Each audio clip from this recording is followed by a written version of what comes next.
Hello and welcome to Gamepass Gaming Sunday podcast. I am your host Flap, and welcome to, like I say, Sunday's GPG podcast. It's been a little while since we did one of these. We've obviously been playing, my goodness, the Halo Infinite Flighting beta for the last couple of goes, and we've had lots and lots of fun playing that. So no, we thought we'd come back to reality this week and carry on doing our normal format podcast. So. Very excited to get into this. I've got so many topics that have been flying around in my head that we can discuss, and I've picked a bunch of those. I've still got some more in reserve, to be honest, so next week's show is already kind of lined up in my mind, so that's kind of a cool thing. But before we move on, just going to give you a very brief rundown of the topics for tonight. So topic one, we're going to be discussing the Halo Infinite beta versus the Call of Duty Vanguard beta versus the Battlefield 2042 beta. Not all of us have played all of them, so that's fine. We'll just give our takes on what we thought of the ones that we did play, and kind of what we envisage we're going to be playing going forwards. Topic two, Gamepass does what PS Now don't. That's not bad grammar. That I was trying to copy the Sega Nintendo advert from the 80s. Nintendo don't, I think the tagline was. But yeah, we're just going to be looking at PlayStation Now really, and just kind of how invested Sony are in trying to progress that service. Because Jim Ryan said yesterday he was a little bit frustrated how more PlayStation games don't reach PlayStation gamers or gamers in general. And PS Now is the platform and vehicle to do that. And yet there was some disappointing news this week from PlayStation Now. So we'll be looking into that a little bit more. Topic 3, Xbox 20th Anniversary. It's amazing that Xbox have made it to the 20th anniversary. And I've got a little bit of spiel that I want to talk around that. And just the new hardware that's coming out. Not only hardware, a pair of shoes as well. Topic 4, what happened to the acquisition rumours? We obviously, blimey, 3 or 4 shows ago now, we were talking about, big Xbox acquisition rumours and stuff, and yet again, it's fallen flat. So I'm just wondering if this is kind of damaging people's reputations when things don't actually finally go through. And finally, topic 5, third-party storage cards. Finally, we're getting some other options with regards to expanding storage on the Series consoles. But before we get into any of that good stuff, and let's face it, 5 topics is quite a big one for our show, let's meet the GPG panel. We're here in our full list, and thankfully it's been a little while. Puxley, let's come to you first, my friend. How the devil are you, and what have you been up to? Yes, good evening, GPG family. I'm doing very well, thanks. As you say, it's been an awfully long time. First, I think 2 weeks ago I couldn't do the first Halo flight, and then week after that was obviously the Halo flight part 2 when it was more open. And yeah, I suppose at that point in time, topics were a bit, news was a bit light as well, so it was kind of nice to do something a bit different. But a lot of more news is starting to drop. There's more releases coming out soon, as you said. We've behind the scenes we've been discussing some topics, ideas. You've got a load in your head that we're going to discuss. Now I'm really looking forward to it. As you can see on the screen, this is what I've been up to recently. Unfortunately, the video seems a bit up and down in terms of quality, so apologies for that. Does it? All of you watching, but at least on my end, hopefully it's okay for everyone else. It's okay our end. So that's StreamYard being a bit of a twit, shall we say, for the want of a better word. No, this is why I broadcast via OBS. So we use StreamYard as our base platform. And on my screen it looks perfect, and thankfully we can use OBS to then get that to you guys out on YouTube. So apologies, GPG Crew, but no, it looks good on the live feed. That's all right. But no, this is Hell Let Loose, which you and I have been playing Flap early in the week, which is really good fun. You've got me into this, which is it's almost best to call it a World War II simulator, I guess, rather than a fast-paced hardcore FPS. So this has been good fun. And I've also been enjoying Metroid Dread as well. I was fortunate enough to have a £50 gift card, so I was able to... usually I like buying physical stuff, I think I've said in the past, but on this occasion, I thought, I've got nothing better to spend it on, so I've got the digital version of that, and I've been absolutely loving it, and I know when it comes, Luke's going to absolutely enjoy it as well. Excellent. I've been really good. That's me so far. Well, let's come to you next then, Luke, and try and explain what Pux means, because obviously you're not on the mainland UK, so your Metroid Dread hasn't turned up yet. No, I'm waiting for my dear old mum to to ship it, because I couldn't get it delivered here directly, so I'm having to slum it and pay VAT on it and do all that stuff, even though I shouldn't. So that's not nice. But I'm very much looking forward to it. So it should be here the middle of next week, hopefully. And really, I'm really looking forward to it, actually. One, because I love Metroid, and this one, by all accounts, is very good. But I haven't really been playing that much recently. I've kind of got into that position where I've almost got so much to play, I'm kind of paralyzed by the choice of it. And it's kind of difficult to, with real life stuff as well, just to think about picking something up. So I'm actually just going to probably wait and then get Metroid and just throw myself into that and then play other stuff after that, if that makes any sense. Absolutely. I mean, we've been trying to get this game down between us, haven't we, this week? And like you say, with work and stuff like that, it's just not happened yet. But it will. And perhaps I'll talk about this game in a sec. But before I do, Scott, welcome to the show, my friend. How are you, and what's been going on in your world? Yeah, thank you very much for having me, Flap. It's been a bit of a weird week from a games perspective. The main thing I've been playing is Control, which is obviously a little older side these days. So have I. You know what? You got me into that because I saw your tweet about that, and I went from probably being about 10 minutes in that I started ages ago to nearly completing it, actually. So I've got you to thank for that, and it's a good game, isn't it? I've got to be honest. Yeah. I don't know about you. I'm guessing you're not, but I'm absolutely blitzing through all of the discussion and dialogue. I don't care about that. I just want it for the gunplay and stuff. So the story I'm not bothered about, but. I know what you mean. I'm trying to pay attention to the story a little bit, at least, because it is a little strange.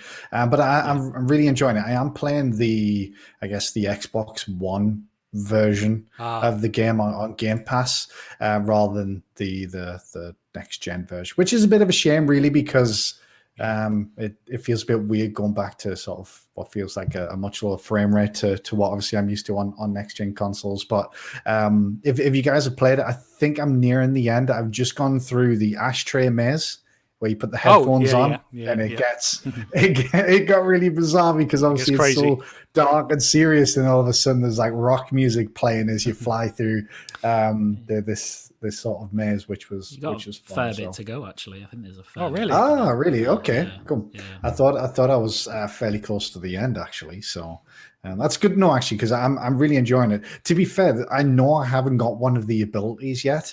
Okay. So I know there's still a little bit more to come, but that's been the main thing I've been playing, and the main reason for it, and we're going to come onto this in a little bit, is Halo Infinite's technical previews absolutely ruined multiplayer for me at the moment. Normally you'll find I'll play multiplayer games most evenings, whether that be something like Apex or something like that.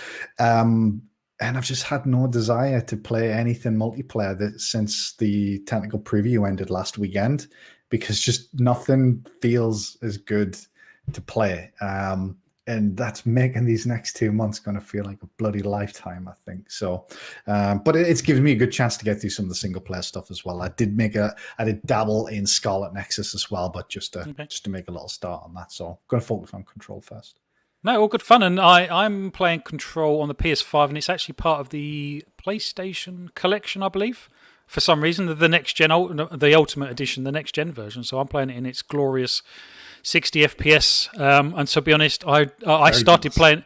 Yeah, I started playing it in 30 FPS, and I put it down. That's why I only got 10 minutes in. It's like I cannot play this, and so I take my hat off to you persevering with that, because the 60 frames a second experience is just so much nicer. But that's cool. And chat, thank you very much. The 5th member of the GPG Crew chat, thank you very much for being here, everyone. Just a very quick shout, my Secco, Boardman Gamer, it's Timmy, Judzilla Music. We normally have some other people drop in a little bit later on in the show. Yes, this is Hell Let Loose, and talking about PlayStation, this is this month's PlayStation Plus game. It relaunched on consoles on Tuesday, 5th of October, on both PlayStation and Xbox. It's been on PC, I think, since about 2019, so it's been around a little while. It does have crossplay, but the only crossplay is between console, so Xbox and PS5. The PC version is its own game, and you can't crossplay with those. So no mouse and keyboard type arguments going on. And it's like Puck said, it's a World War II simulator, I guess you'd call it. There are a few others out there. World War II one's called Postscriptum, which is a real hardcore World War II simulator. This kind of sits in between Battlefields and Postscriptum, really. And Pucks and I have played it a lot, and it is the most terrifying game I've ever played. The sound design, all shots are kind of one-shot kills and stuff, and you can spend 10 minutes creeping through hedgerows in Normandy beaches and stuff, Omaha and Utah, and end up dying through a headshot and stuff, and you have to kind of spawn again. And but it's lots of fun. It's not about your KDs. So that's what I've been up to. So let's crack on with the show, shall we? And as Scott said, and perhaps we'll come to you first, if that's all right, Scott. So we've had the benefit of the Halo beta. We've had Call of Duty Vanguard, and now Battlefield 2042. Now I've only played 2 of those. I've played the Halo and CoD. I did download the Battlefield 2042, but I saw so many reviews of people kind of a little bit dismayed with it, shall we say, and I'm sure a lot of these issues and bugs will get ironed out come for release, but I'm still yet to play it, really. But I agree. Halo has kind of really stolen the thunder when it comes to online games. And as people know, Pucks and I play quite a lot of Call of Duty. And for me, I'm thinking actually this year, Halo is the game I'm probably going to be dedicating most of my time to. It impressed me that much. So now you've played them, Scott. What's your sort of post-playing kind of synopsis of Halo and Battlefield? What's your takeaways? Yeah, I should probably start by saying that I didn't play the Vanguard beta, mainly because I have little interest in Call of Duty games these days. So I'll hand that over to yourself and Pucks. I'm not too sure if Luke had the chance to play that, but it's interesting actually, because these are 2 games that these were my 2 most hyped games for this year. Battlefield, I'm a massive Battlefield fan. I loved 3 and 4 in particular. They're 2 of my favorite multiplayer games ever. I was a little less hot on 5 and V and 1 because they were obviously going back to World War 1 and 2, and I preferred the more modern settings. So I was really excited to have this sort of more, I guess, near future version of Battlefield. And Halo's sort of my favorite franchise of all time, so I was going to be excited for that. And it's interesting because it is a tale of 2 betas that really hit the opposite ends of the spectrum in my experience. So we obviously had the Halo technical preview, just last weekend, and then the weekend before, where we had arena and big team battle. And at least in my experience, it was more or less flawless in terms of the technical performance. I didn't really suffer from any issues, no server issues, especially considering it was essentially a stress test. Yeah, I didn't actually. That's a good point. I don't think I had a single sort of dropped server or anything like that whatsoever. That's a good point, actually. Yeah, exactly. And it went really well. And I guess one thing that's probably important to note is obviously Halo's still not out for another 2 months. Obviously, Battlefield's a little bit closer. I mean, it has obviously been delayed very recently just by an extra couple of weeks. But Halo, it just reminded me of what's so great about Halo. It was so much fun to play. It sort of reminded me of playing Halo 2 and 3 back when I was in my teens and early 20s. And it just really got me excited for Halo. I'm more excited for Halo Infinite now than I have ever been because of playing that technical preview. And while it was a technical preview, as I said, it ran flawlessly in my experience. Some of the bugs I saw were kind of like the mini warthogs and the mini mongooses, which if anything, I hope they leave in because those were just hilarious. And then on the opposite side of the coin, I had the, shall we say, pleasure of playing the BF2042 beta, and it was basically the opposite experience. I found the technical issues to make it borderline unplayable in terms of the graphical glitches in particular. I had the chance of playing it on both Series S and Series X, and I can say, in my opinion, it looks dreadful on Series S. It is vastly improved on Series X, but on Series S, it was really poor just in terms of the fidelity and just so many jaggies and draw distance being too low.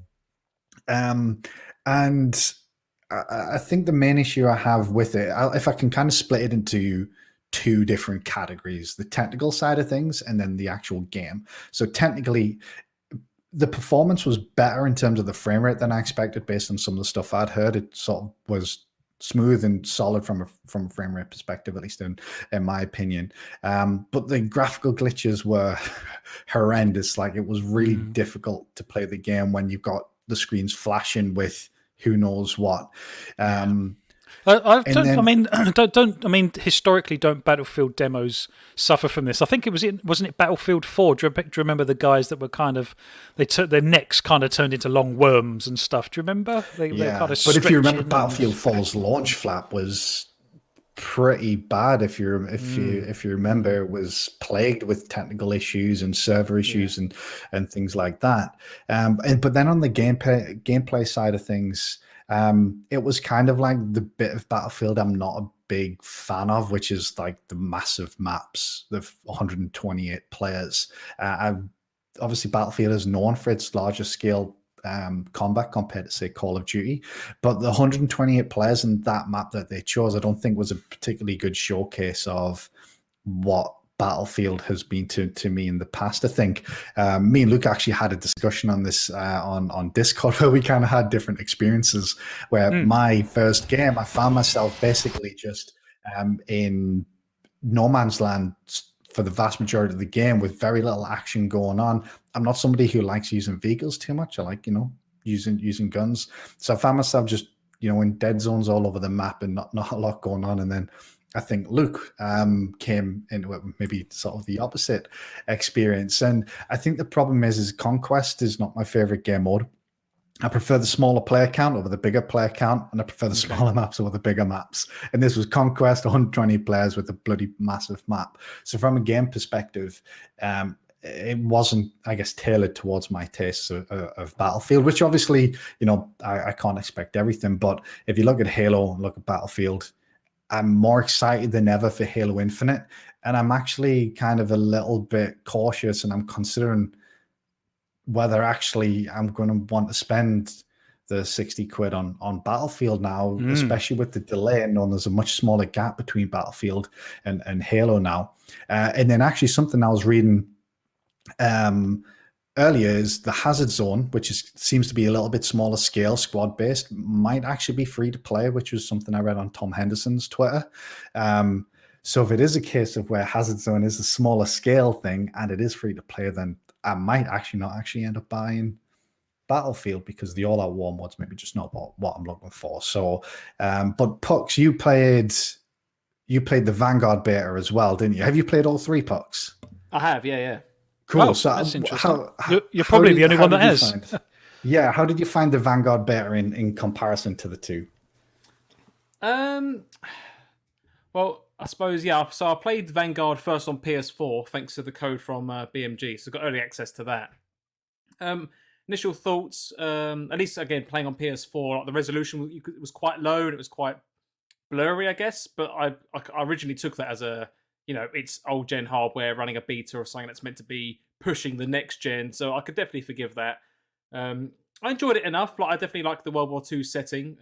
It was definitely Call of Duty. I'm not as verbally against it as a lot of the internet, but I know there's been a lot of questions around basically what, like, modern scopes in World War II. It basically got ACOG sights on an M1 Garand or something. But it's an arcade game. Like, it's never, exactly. it's not it's not Hell Let Loose, is it, or Postscriptum? It's not that kind of level of realism. And even this is wrong because as kind of accurate to war as this gets, there are weapons in certain campaigns that didn't exist. So it is very difficult to keep it completely accurate, and it does zap a certain amount of fun out of it as well, doesn't it? Yeah, no, that's true. But then I say I'm not like that, which is kind of the point I was trying to make. But then, as you said the right word there, actually, Philip. It's very arcadey, very quick pace, run and gun. That's what COD's always been. And again, in a way, it kind of feels like it's getting itself up to, like, readying itself, to integrate itself with Warzone, because obviously that's going to be a thing, isn't it?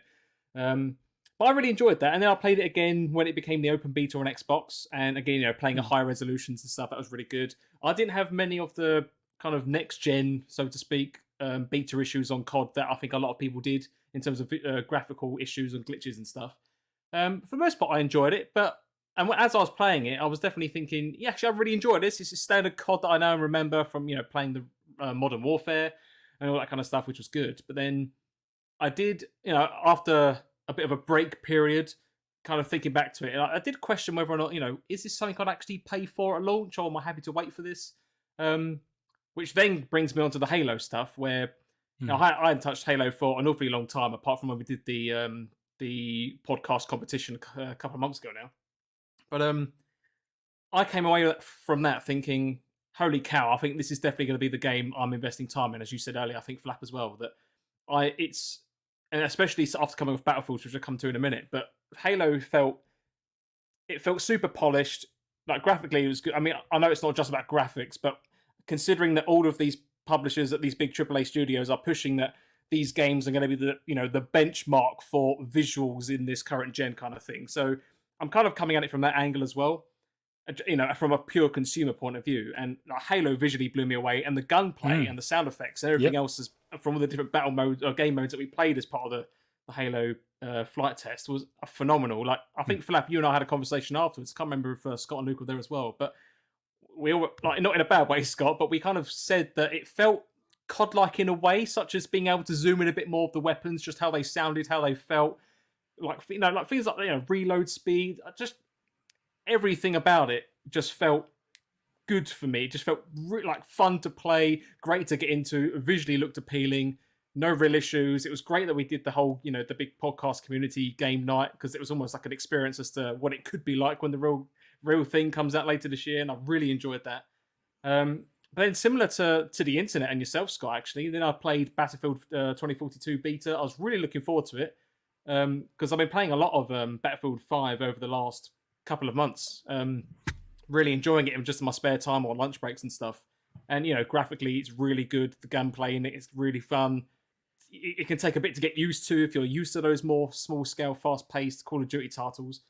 But no, I love Battlefield as a series, and just the difference that it is, a bit more slow-paced, but it's arcadey parts, whatever. But then, I was severely disappointed with this, and I don't want to. I mean, I'm taking it with a grain of salt, and I'm hoping I'm wrong for the large part, because given how I felt about Battlefield 1 and 5, and in seeing how this one's turning out, I don't know, like, this isn't just the graphical issues. It's not that which gets me.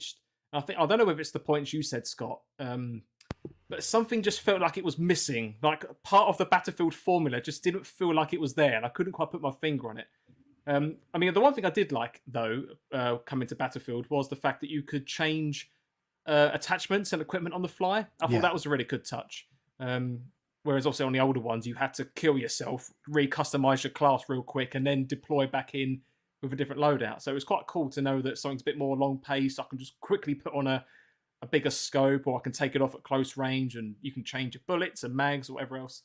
That was the good side of it. But yeah, I mean, graphical issues aside, it was just, there's something about the general formula of it which didn't feel right. And I agree with what you said earlier as well, that the orbital map that they picked, given how large scale it was, and there's very minimal vehicles, and there's a lot of open space, and it just didn't feel too, I don't know, again, maybe that's part of it as well. Maybe that's what I mean when stuff is missing. I can't put my finger on it, but it didn't feel like the Battlefield that I know and love from the past and from enjoying Battlefield 1 and 5.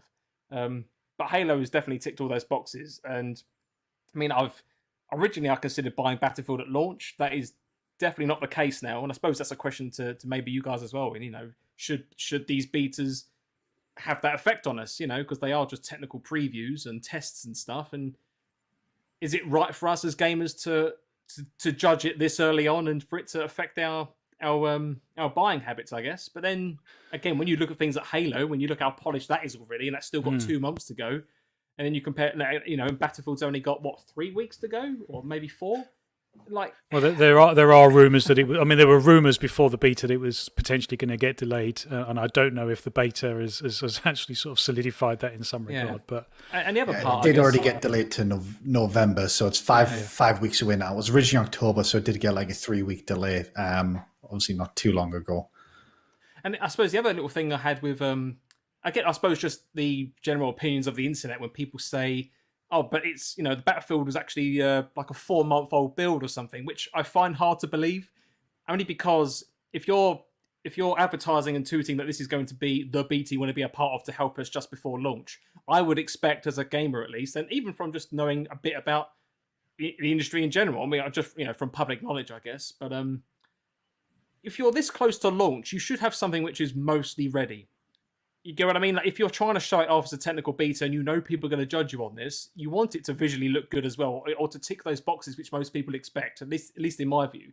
Particularly when you are up against things, because I think the Call of Duty Vanguard beta was fairly polished. There were some bugs, but they weren't game breaking stuff. There was a few annoyances, but nothing show stopping in my eyes, and certainly nothing that would put, I should think, the vast majority of COD fans off buying the thing. Halo absolutely blew me away. It really took me by surprise with just how good it was in lots of ways, graphically. Gameplay, maps, the gun style. I like the Call of Duty controller layout, as I'd call it. It impressed me in so many ways that but Battlefield, I have a love-hate relationship with Battlefield. It depends on the kind of Battlefield. And to be honest, out of those three, it was probably always going to be the one that was going to suffer for my time. But given, and like you say, given what people's impressions of the beta was, it's really dented my sort of fervor, should we call it, for getting it. There's just so many other great things to be playing, particularly Halo.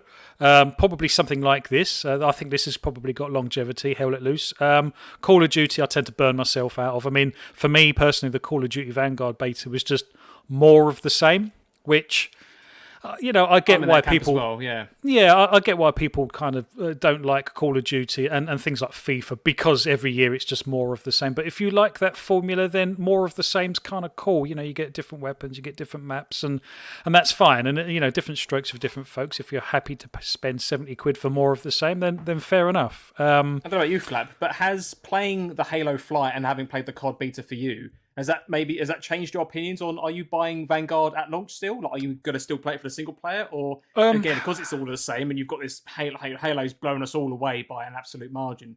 So, has it affected your buying prowess, I guess? It hasn't, but it very, very easily could have done. If Vanguard wasn't probably set in World War II, and I'm a big World War II fan, particularly shooter fan, it probably would have done, if I'm honest. I'm looking forward to the kind of single-player side of things. I've got to be honest, the trailer that they showed off during the Jeff Keighley, I can't even remember what it was now, was it Summer Games Fest, didn't actually blow me away that much, if I'm honest. But obviously, having Game Pass subscription anyway, Halo being essentially free, that's probably going to be my go-to multiplayer game for the next 8 months at the very least, unless I, completely burn myself out on it before then. And I'd like to think, Halo is a service that will actually keep my interest way beyond that. So, Luke, I'm keen to hear what your take on Battlefield 2042 is, and can we start with asking what platform you played it on? So I actually played it on. I played it on both PC and Series X, more on PC. And that was the same for Halo Infinite. In fact, I don't think I played Halo Infinite on Series X at all, actually, now that I think about it. I haven't played Vanguard, and I will not be playing Vanguard, so I can't give any input on that. I actually had, I guess, a surprising experience in that I really enjoyed what I played of Battlefield. Oh, okay. I think that's prefaced by me saying that even though I enjoy Battlefield and I always have, it's a game I don't buy a lot. So, it's kind of, I may buy one and then 2 games go by and I buy the next. Mm-hmm. So I think I went into it with really low to zero expectations, other than I just wanted to see what it was like. But as I say, I played it on PC. It had issues there as well. I mean, it's clearly coming in quite hot, no matter what platform you're on. PC was mainly just difficulties with which Halo Infinite suffered from, actually, in the first week of the flight, which was weird stuttering problems that were very inconsistent. So it would hold a really good frame rate, and then you would just get these random stutters. It was quite annoying. But I really enjoyed it. It was a bit chaotic, I guess the opposite to Scott's experience. In that, it's, I think, I agree. Like, there's some areas you go to and like you seem to be running for a little bit, and then you'd get into places and, it'd just be utter chaos. But I quite liked that. It was quite different in a way from the stuff I'm used to. And especially when, teams are like coalescing on, a single point, let's say, and you've got jets flying overhead and helicopters and all this destruction. It's quite impressive. I was actually in the boat, I guess because I played on PC, but I think 2042, at least, if you can push it up on Series X or PS5 or on PC to the higher settings, it looks significantly beyond Halo. Really? Just pure visuals, absolutely. Yeah, I mean, Halo Infinite's a good looking game. But it's not. I wouldn't say Halo's like a really great, fantastic looking next gen game. I know it's a cross gen game, but so is Battlefield to some extent. But in terms of which one I enjoyed the most, definitely Halo. That was absolutely fantastic. I played a good number of hours of that compared to Battlefield. And, that I agree generally with the sentiment that even though that was a fly, it felt far more polished than Battlefield did. Battlefield felt very rough and ready and it looked very impressive at points, but it was clearly not. I think they're in almost their Halo moment from last E3 where it kind of appears like this is not quite ready and they need to probably delay it, although I think they probably won't. I think they'll just get it out in November and deal with it. So I enjoy them both, but if anyone's asking me which one do I think is better, then it's Halo all day, really. Does that come as a surprise to you? No. No. I mean, like Scott, Halo is one of my favorite franchises. It is, but I guess more from the perspective of kind of how polished it was, I guess. Yeah, I think so. I mean, it's the first week of the flight wasn't that polished, at least on PC. I'm only going on that experience. There were quite a lot of issues there. The second week was much better. I don't know what they did in that time, but they really cleaned it up. So it doesn't surprise me. I guess in a way it's kind of to be expected, at least between the two games, because Halo, even in big team battle, you've got far less going on generally than you have in a full game of Battlefield 2042, right? I mean, there's just so much happening in Battlefield that I guess is so much more scope for bugs and glitches and all that sort of stuff. But having said that, one is a beta and one is a flight, and Halo was more polished, and it was certainly. In terms of coming up to launch of Halo specifically, I have zero concerns about the multiplayer whatsoever. I'm not worried about that at all. I think that will be fantastic. There are still question marks over campaign, etc., but at least in the multiplayer component, I think it's going to be brilliant. I really can't wait for it to release, to get stuck into it. So, yeah, I enjoyed both of them, but Halo definitely was the better one. Yeah, absolutely, and it's obviously come out top on our poll after 20 votes. No, I'll leave it up further in case other people wander in or want to have a vote, but there is not a single vote for Call of Duty, which doesn't surprise me. Perhaps Battlefield, I thought there might have been some other sort of die-hard Battlefield players out there, but I think, personally, I mean, I'm not a massive Halo player, as we know. We know this, we made it to the final of the Halo tournament, but that was probably because Pux and I had to put a lot of hard work and effort into learning the new system, and obviously pretty much Scott and Luke carried us, to be fair, in a fair few games.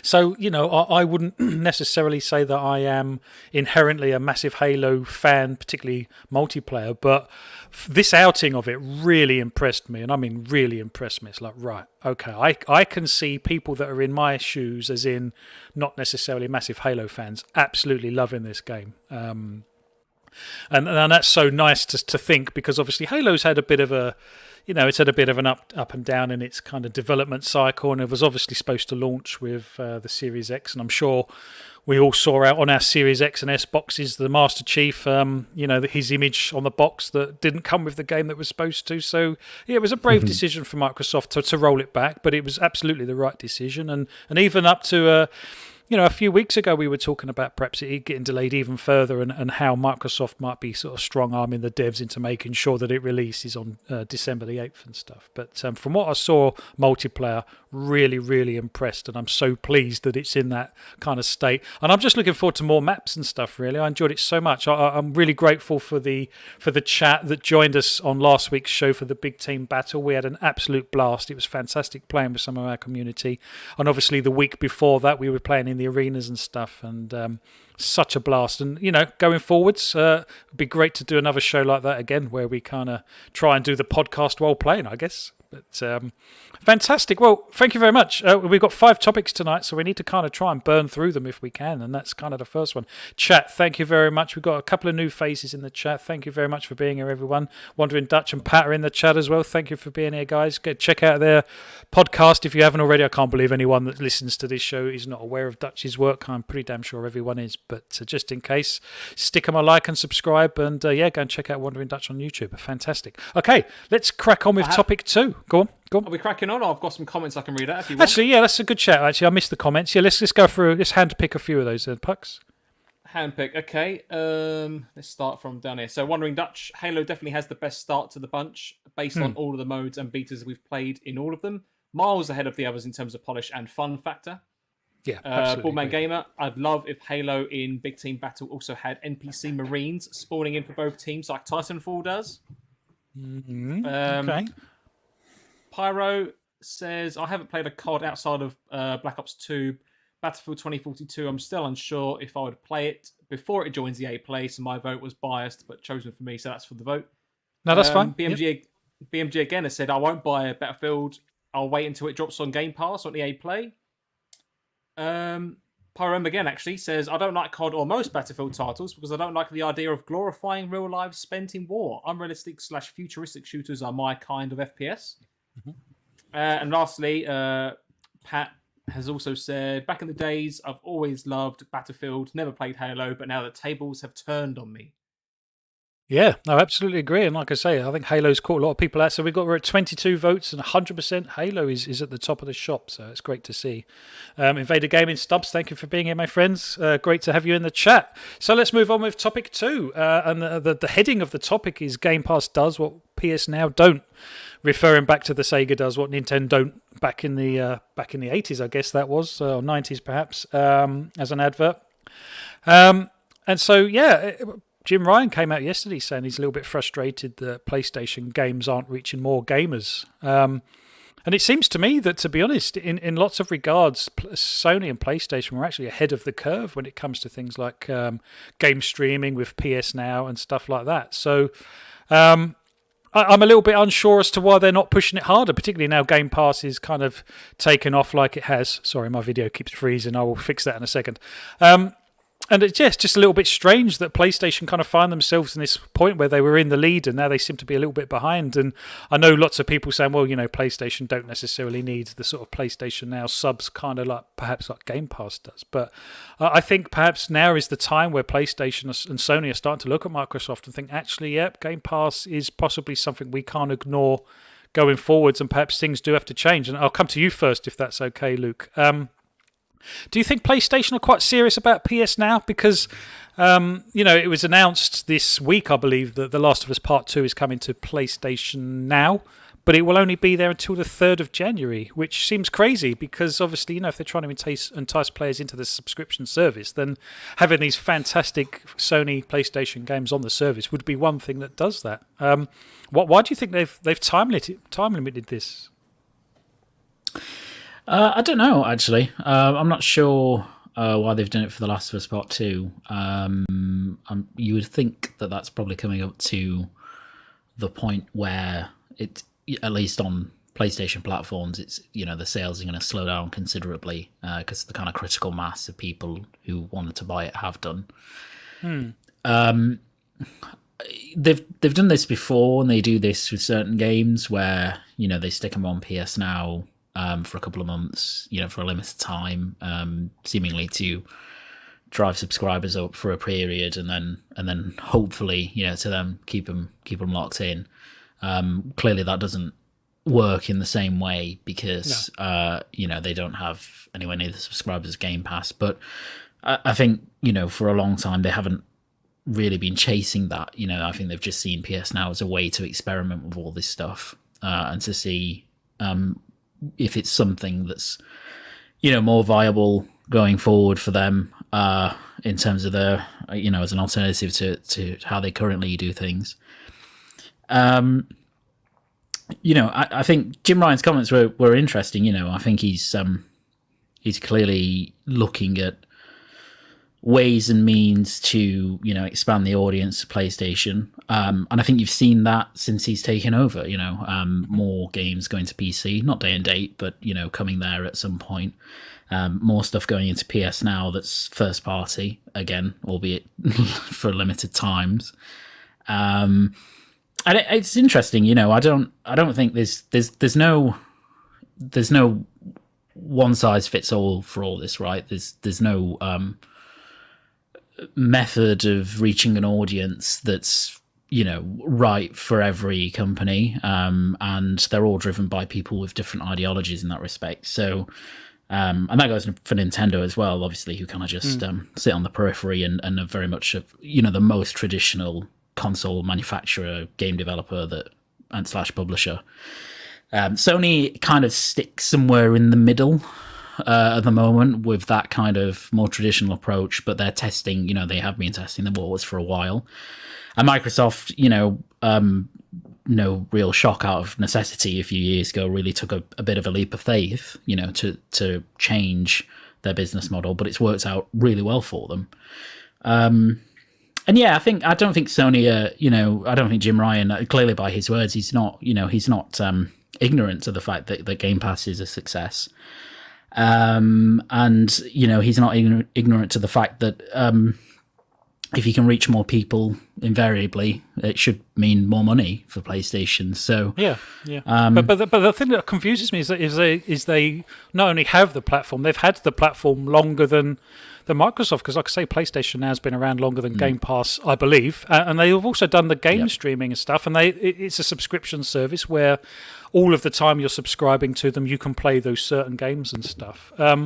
So seeing, that they've got first-party games that are tremendous, they really are. There's no other ways about it. But seeing them not put those into that service to directly compete just seems like a strange one to me. Yeah, but I don't. I think Sony look at it. I don't think Sony are looking at PS Now as a way of saying, okay, well, we really need to make this work because we have to compete with Microsoft. I think they're looking at it as maybe we can make this work to expand the audience of PlayStation. It's not like it's not like they're looking at it and thinking, well, Microsoft are just dominating or Microsoft are doing X, Y, and Z. Microsoft in that space, in terms of a game subscription service, are the quote-unquote market leader, right? They've got, at least in that regard, I know probably PlayStation Plus has far more subscribers generally than kind of Nintendo and Microsoft. But, Microsoft are doing what they're doing, and it's working really well. And I think Jim Ryan just sees it and thinks, well, maybe that's an opportunity for us to do something similar. But it's all... it's all very cautious from Sony, right? Because it's not they don't, and I don't want to say it this way. They don't have a need to do it like Microsoft did when they did Game Pass, right? Microsoft really needed to do that to try and get Xbox going again, and it worked. Sony are not in that position, and so they can really take their time and kind of expose their audience to it very gradually to see what the reaction is, and if you look what they've done with PC ports, they've done exactly that, where, they realize that there's a really good market for their games on PC and people will buy their games. But equally, they don't want to kind of ostracize the audience they have or feel like they've been ostracized by, putting a game on PC day and date. I'm sure that will come at some point. At some point, they will do that. Yeah, I'm sure they will. But yeah, they don't have to change it in the way that Microsoft Microsoft did. No, I mean Microsoft. So- I think they were on the ropes, weren't they? Kind of. Yeah.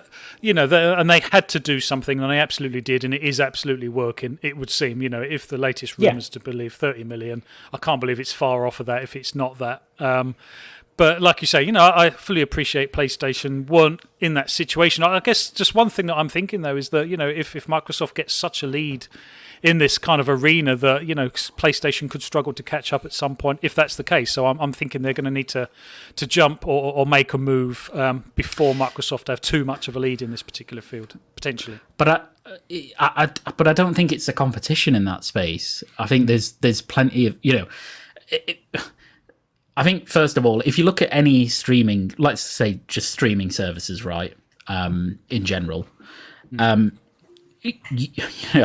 you don't. I don't look at say Disney Plus and Netflix as direct competitors for me, right? They're just options. And if I want Disney Plus content, I have to go to Disney Plus, and if I want Netflix content, I have to go to Netflix. And it's the thing, because the cost of entry is so low on those things, and I know low is a very relative term, but they're not the priciest things in the world for your average person. I don't have any difficulty just subscribing to both of them, right? And I think most people are in the same boat. Whether you do or not is a different thing. But I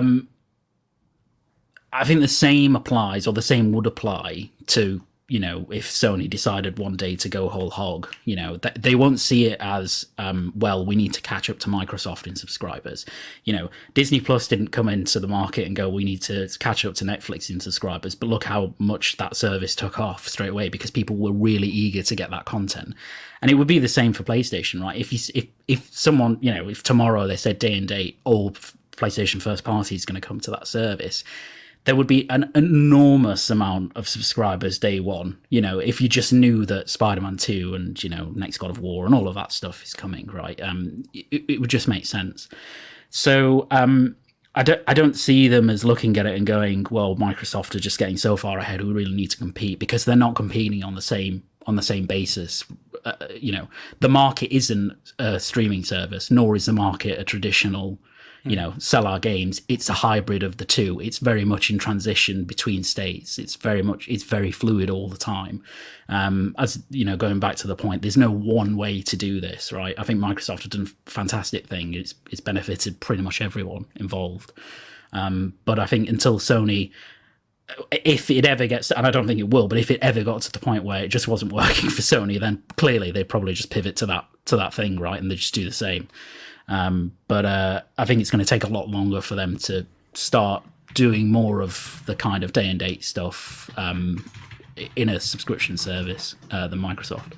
Yeah, no, that's a fair point, and I take your point, particularly around the sort of the Disney Plus and Netflix. I mean, I guess they both produce very different things, and like you say, if you want Disney kind of content, you go to Disney. But I guess in the game market there is a lot of overlap, because Microsoft haven't only got Microsoft games in there, and obviously only PlayStation games, I guess. But Scott, you're a PS4 owner now, and Puxley, both of you really. If do you both subscribe to PS Now? No. If you had first party titles in there like Microsoft, would you? No. Right. Okay. So actually, let me correct that. Probably. So the thing is with PS Now is it's probably worth highlighting the fact that it was originally 100% a streaming service, and then I think it was midway through the previous generation that they added the ability to download games. Please correct me if I'm wrong, but originally you weren't able to download games, obviously. No. Which made it a vastly different service to Gamepass, and then they became a little bit closer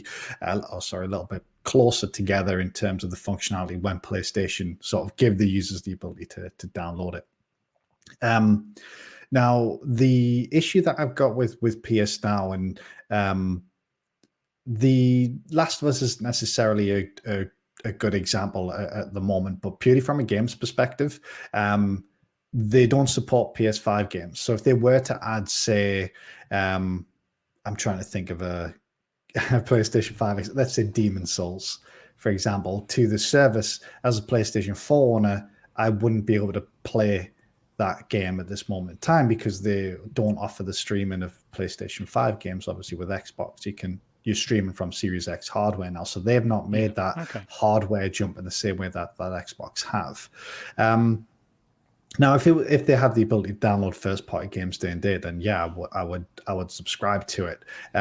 If I was looking from a streaming perspective, though, in my experience, the PlayStation Now streaming service is far inferior to any of the streaming services I've tried. Stadia, I've tried GeForce Now, I've tried xCloud and PS Now. I guess those are sort of the four major ones. I've not had a chance to try Luna yet, and I can say that the PlayStation Now service was by far and away the worst of those services in terms of the latency and the actual experience of playing the game, where I just stopped playing. It wasn't worth persevering through when I tried it, which was a little bit disappointing. Now, that may have improved. It was probably about 12 months ago since I last tried it, but sort of my initial experience wasn't that great. But I think ultimately, if Sony offered a Game Pass equivalent with first-party games day and date, those games that subscription service would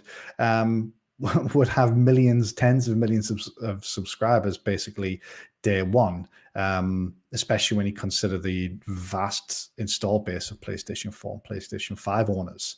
The question is do Sony want or need to do that? They're obviously looking at it and they don't see the benefit of doing that. They prefer to have their user base buy their games one at a time as and when they come out. They've obviously upped the price of the games to generate more revenue from them.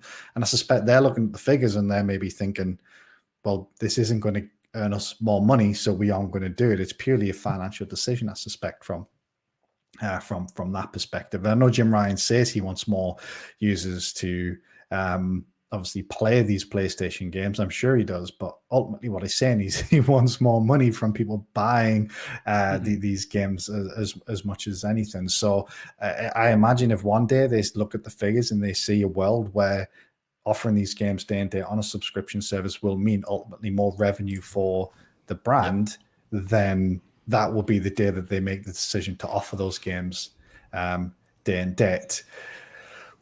The question about whether they're taking the service seriously or not, it's a difficult one to answer because they've not made that jump to PlayStation 5 hardware just yet. Now they could easily just say, look, that's because we're prioritizing getting consoles in consumers' hands, which would be perfectly fair, but they've not made that commitment yet at all, to my knowledge, to upgrade sort of their hardware. And then from a PlayStation 5 perspective, I don't think they're offering any PlayStation 5 games on there currently either. And I guess my question would be for, people, because anybody, please feel free to chip in, is what do you think the benefit of offering The Last of Us 2 on PS Now is? Realistically, if you're a PlayStation Now subscriber, you're probably a pretty hardcore PlayStation fan. Would you think that'd be fair to say? And to be honest, that was Luke's point, wasn't it? You know, anyone who hasn't played it at this point is unlikely to probably play it, or at least get a PSN subscription just to play it. So, I think the inference with that is it's not so much the back side, the back compat side of things. It's going forwards, isn't it? And committing to put in future first party titles on there. Because that's the commitment we've had from Xbox, and it's when you compare it to Sony, you kind of realise how much of a massive commitment that actually is, and they must have really sat down with their finance teams and thought, right, is this actually viable? Can we actually do this? Is it going to be sustainable? And obviously, someone's greenlit it, and let's face it, Microsoft, they can afford to lose money, but at the end of the day, they're a business, so they don't want to. They're certainly not a charity. So, as far as they're concerned, it's a viable way of doing things. Yeah, and I think that's actually a key word there, Flap, that you mentioned there, is the viability of the service. So I think it wouldn't be too outrageous for me to say that Microsoft might be making a little less money by offering the subscription service than if they sold the games one by one. But I think the way that Xbox are pushing this isn't about necessarily profit or revenue at this moment in time. It's about growth. It's about growth of their services and growth of their subscription numbers. Microsoft as a company reports on MAU as one of their key metrics. They don't necessarily report on revenue. If you look at their earnings call, MAU on Windows, MAU on Office 365, that's the sort of metrics that they're looking to get. And revenue, while obviously very, very important for obviously a giant corporation, depending on what phase they're in, I guess in my, uneducated view, I should probably highlight Microsoft are obviously using Game Pass as a way to grow their Xbox division in the same way that they're likely making a loss on Game Pass at the moment. I guess it's difficult to say because they don't really reveal anything, but it's obviously that they're investing a lot of money into the service in an attempt to grow their user base for potentially future profits. And I think PlayStation aren't in that place where they need to consider growth. They're already at 110, 150 million PlayStation 4 owners. I guess the question for PlayStation is how do they want to expand beyond those, I guess their existing customer base. And also ensure that all of those 110 transition over to PS5, and that's where Microsoft could actually start damaging that strategy, isn't it? Because if you're coming up to not wanting a PS4 anymore, you want a next gen console, you might start considering the Microsoft offering, as it were. Yeah, very, very much so. But maybe early signs would maybe say otherwise. I guess so far it's fair to say that the PlayStation 5 is outselling the Xbox Series consoles. Obviously, it's very much a long-term plan, isn't it? So it's difficult to predict. But that's why I'm kind of saying it's in my opinion, it's just a financial decision. They'll be looking at the figures right now. The PlayStation 5 is outselling the PlayStation 4 despite the chip shortages, and it would be outselling by even more if they were able to put more consoles on shelves. I think that's inevitable. So what they're seeing is they're probably seeing growth from PlayStation 4 to PlayStation 5 and success without the need of making such a drastic change to their existing business model, while Microsoft during the Xbox One era were obviously in a very different position where they had to make that, as we've kind of already said. Yeah. No, absolutely. No, completely agree. Pucks, we'll need to wrap this one up if we can. What's your take on PSN? Do you have it? Have you played it? And, if it had all of the PlayStation first-party titles in there, would you subscribe? As a PS4 owner, I've had 2 free trials for PS Now. Second time round, I think I was playing the Medieval remake, and I enjoyed the game enough, and it cost more to buy it fully than it was to pay for another 1 month. So I think I paid like an extra $5.99 for a 1 month added subscription just so I could get through that game.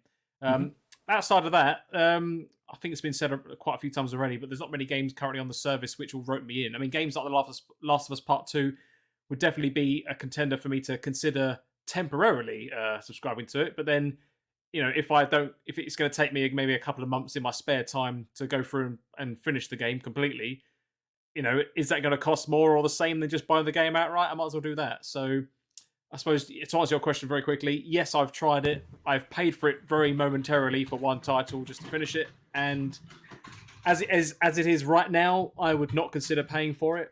Similar to what Scott was saying, unless, if a time comes in the future, I do pick up a PS5 and PS5 titles come to the service there, and I deem them worthwhile for myself personally, then yes, I may consider it in the future. But until then, right now, I don't really consider it a goer for me. Nope, fair enough. Yeah, no, that's fine. And I have subscribed to it. And with a PS5, you can download certain games and play them. Like I say all the time, you're subscribed to the service. And not owning a PS4 for that entire generation, I had some catching up to do. And to be honest, also with PlayStation Plus, you get the PlayStation Collection, which gives you lots of PlayStation first-party titles and also the PS5 upgrades, if there are any, up to 60 frames a second and things like that as well. I think Last of Us Part 2 is one of those games, actually, strangely enough. But I was really disappointed that was only for PlayStation 5 owners when I figured that out, because I was ready to go and subscribe to PlayStation Plus purely for that service. Because I doubt I'll play multiplayer games on PlayStation.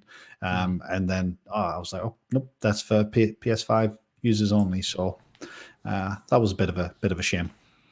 Yeah, no, fair enough. Pucks, any comments in the chat that we need to make a note of?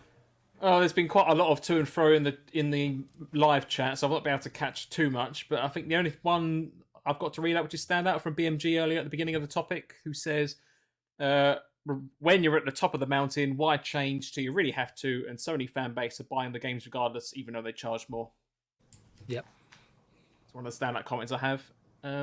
And that's about it for now, I think. Okay, So yeah, I'll no worries. I'm afraid. So chat's been quite live on this one. So. Yeah, no, that's fine. And these sort of topics always like the chat. I mean, it's great to have everyone here. So let's go to a slightly lighter topic, shall we, rather than that one, because that can get a little bit heavy. And to be honest, none of us are in the know. I think Stubbs put in there about Game Pass. No one knows, what Game Pass makes money-wise, whether it makes money. I would assume it has to make some sort of money because Xbox profits are quite healthy, and I can't imagine that that's purely from Xbox sales. And with most first-party titles in the Game Pass service, you'd think that they're making their money, in lots of ways. But let's go to a lighter topic if we can. And that is the 20th anniversary hardware. And to be honest, kind of on that similar sort of topic, Microsoft and Xbox making it to a 20th anniversary is quite a big deal, to be honest. I think, obviously during the Xbox One era, that was probably the lowest point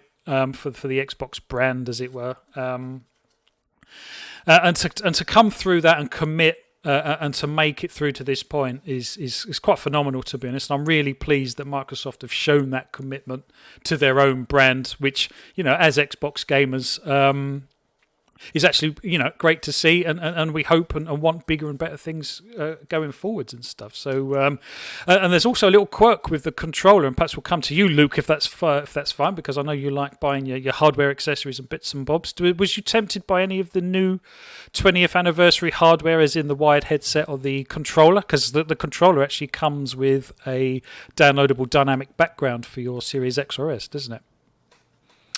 Yeah, it does. Yeah, not interested in the headset. I don't particularly like that headset generally. I just don't think it's that good.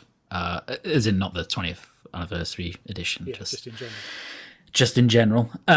The controller is very tempting because I do actually really like it. I think some people really bounced off it, as most of these controllers, like any custom controller across any platform. Like, you have people who generally love it, and then some really don't, and then some kind of meh. For me, I really liked it. I do like transparent controllers a lot. It does look cool. And it's actually got that.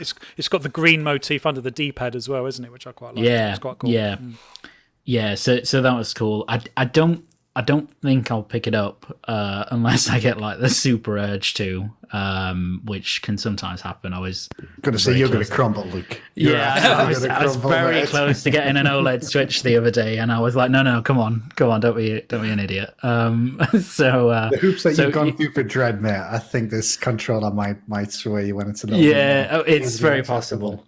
It's very possible. But I just keep telling myself I've got the Infinite, Series 2 coming, and that's like, if I just had a choice between the two, it would definitely be that controller that I would get. Mm-hmm. But yeah, as you say, if I come across it in a shop at some point and it's just sat there, my willpower will disintegrate in front of me, and I'll probably get it. So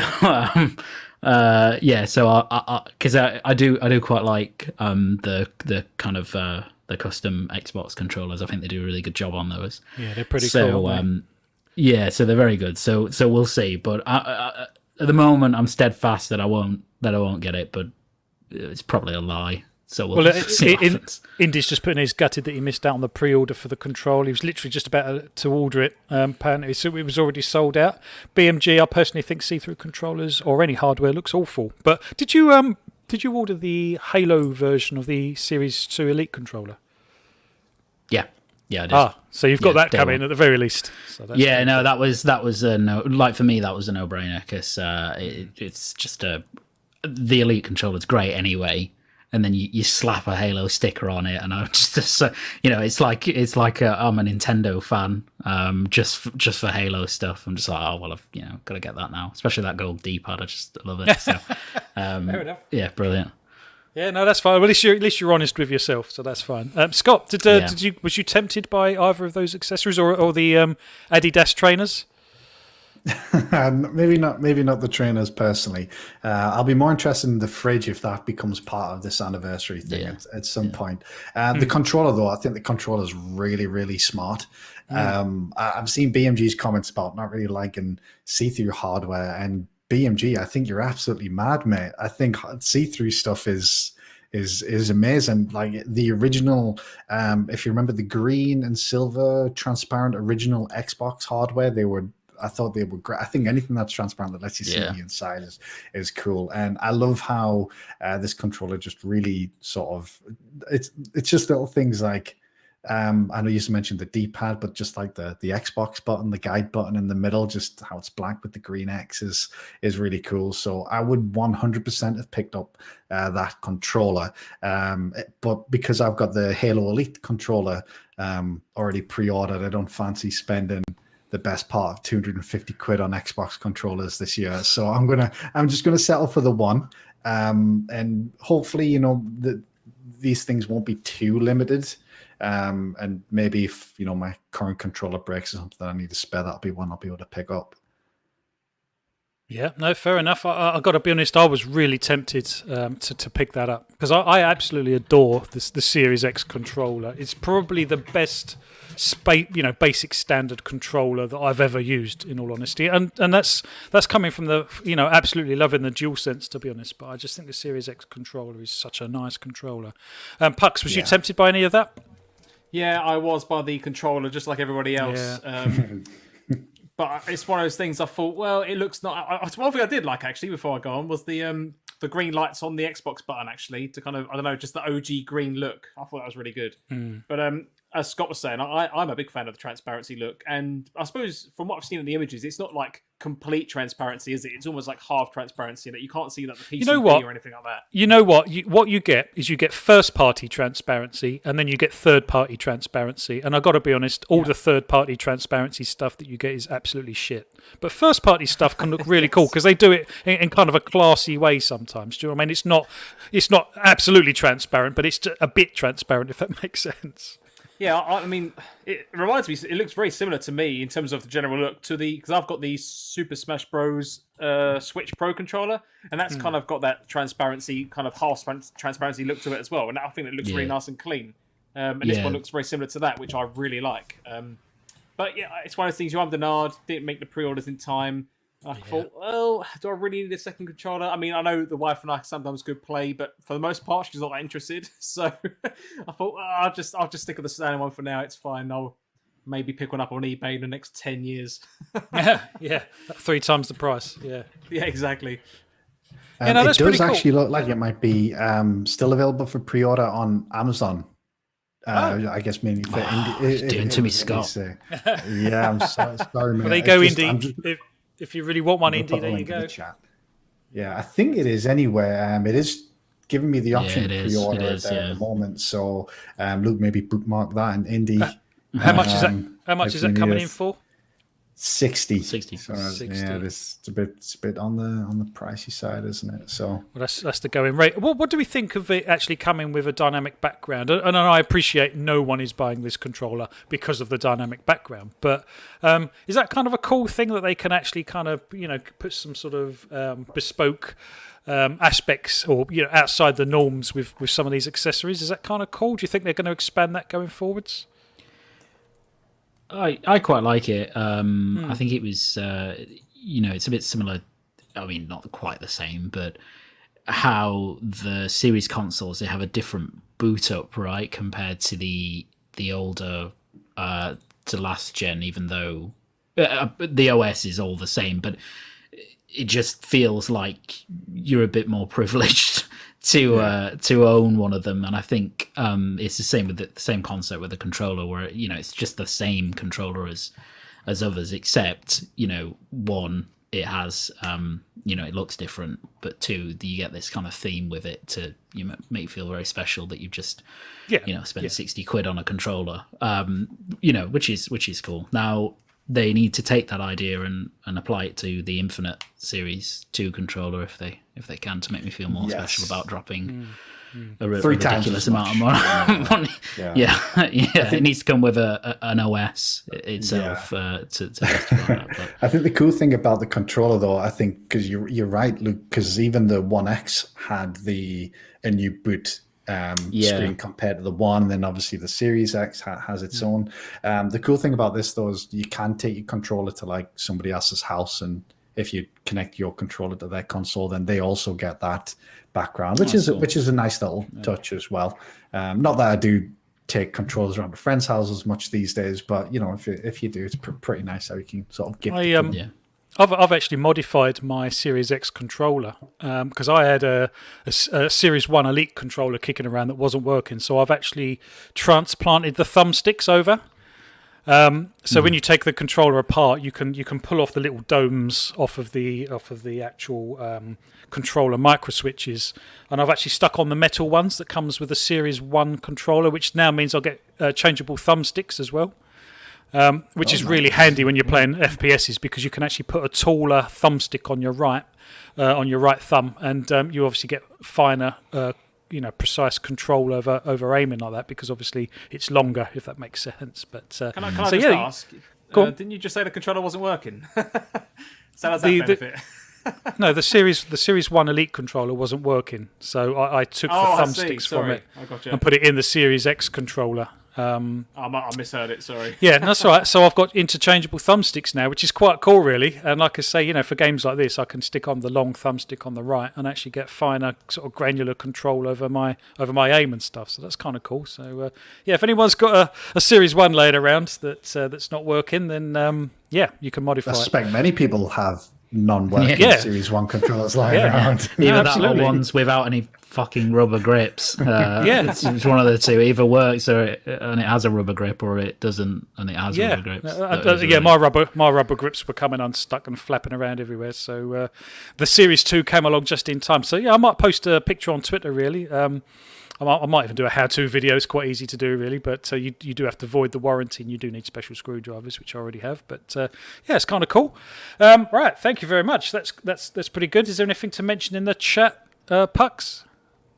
Nothing particular. I've seen a few good bits of conversation. Only around the trainers, where or sneakers, whatever you call them. Pixel Slapper says, "Lol, it's Adidas." Before you all get started, Adidas. Which Adidas. I disagree. Sorry, Adidas. Can we have a vote? Adidas or Adidas? Let's put a vote up. Is that a poll? Is that a poll? That is a poll. Just before we close this poll, we've had 23 votes. We've got 96% Halo Infinite, 4% Battlefield 24. So someone likes Battlefield 2042 more than Halo. But it was the last vote as well. Up to 22 exactly. was still 100% Halo. So the last one that came in has gone and spoiled it. Absolutely. I'll put a poll up. But before I do, let's kick off the topic 4 if I can. And we'll come to you, Scott, if that's okay first. Just curious. Xbox acquisition rumours. We've done a few shows. I mean, the last big one was obviously Bethesda. And we've done, we've had this topic's cropped up a few times with some rumours of Xbox are looking to buy, WB Games and X, Y, and Z. And obviously, probably about a month ago now, this rumour had surfaced again. And coming from what we would probably consider fairly reliable resources, Special Ed, was it Jeff Grubb, people like that, big news incoming kind of comments. And well, it's not here. It hasn't happened. I think most of the commentators were saying it's imminent, and obviously it's still not here. Do we think that that's kind of the rumours died now and we're back to where we were before, or do we think that there's still a possibility that there is an acquisition going through as we speak? It's just not ready to be announced yet. Yeah, it's tough because these rumours have been going all the way back to E3. If you remember, there was rumours of them announcing multiple acquisitions during their E3 conference. I think there's a couple of things at play here. So the first thing is and I'm doing sort of air quotations here, which is insiders, obviously trying to make a name for themselves, and some people maybe trying to get ahead of it and maybe try to break some sort of news which maybe isn't there to be broken. And then secondly, I think you've got the recent PlayStation acquisitions. I think since Bethesda's been announced what we had. We've had Nixes, we've had Bluepoint, we've had Insomniac, we've had Fire Sprite. They've had numerous PlayStation acquisitions since then. I think that sort of almost increased the desire almost for, which I think is a bit weird for Microsoft to go ahead and acquire more studios.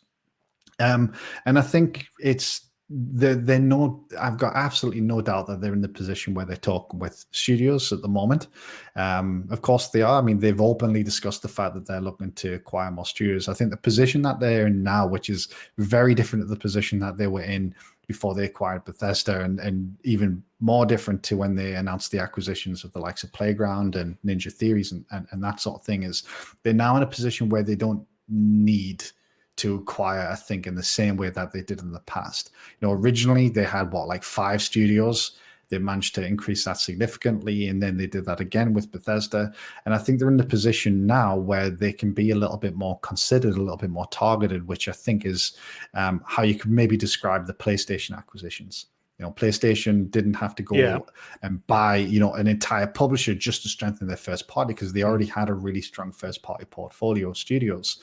And what they've done is they've looked at very specific, targeted, smaller, I guess, acquisitions, particularly with developers that they've worked quite closely with. And I think Microsoft are probably in a position now where they're looking to do something similar. They're not looking to buy another publisher, I don't think, at this point.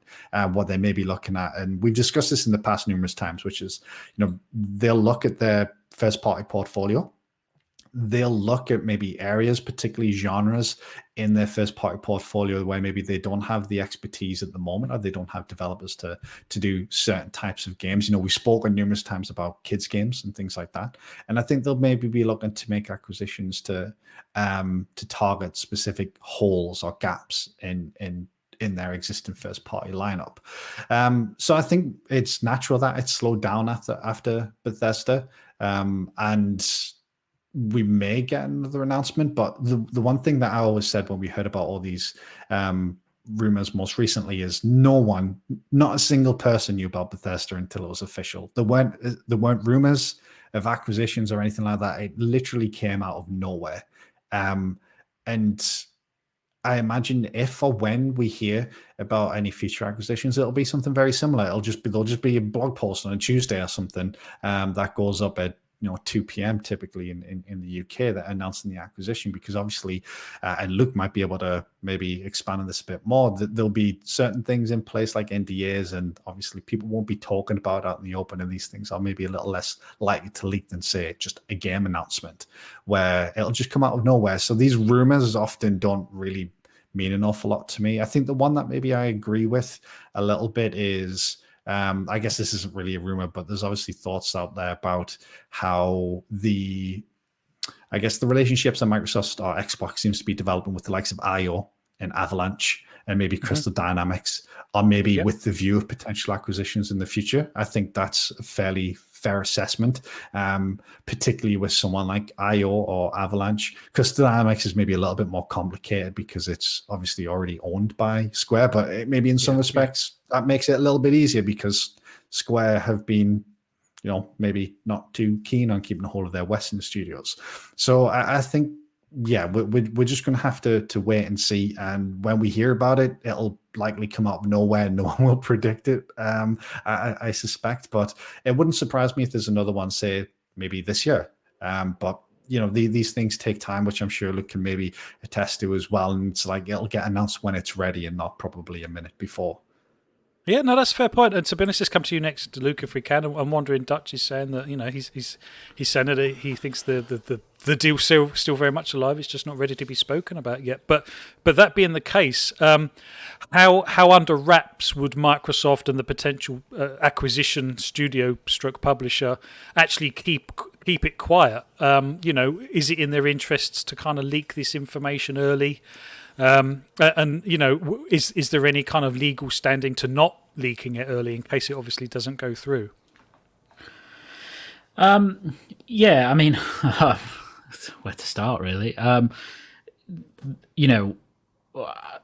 Acquisitions of companies are on paper really simple. In practice, they're really complex. There's a lot that goes into them. Something like ZeniMax would have been enormously complex, would have taken a lot of time.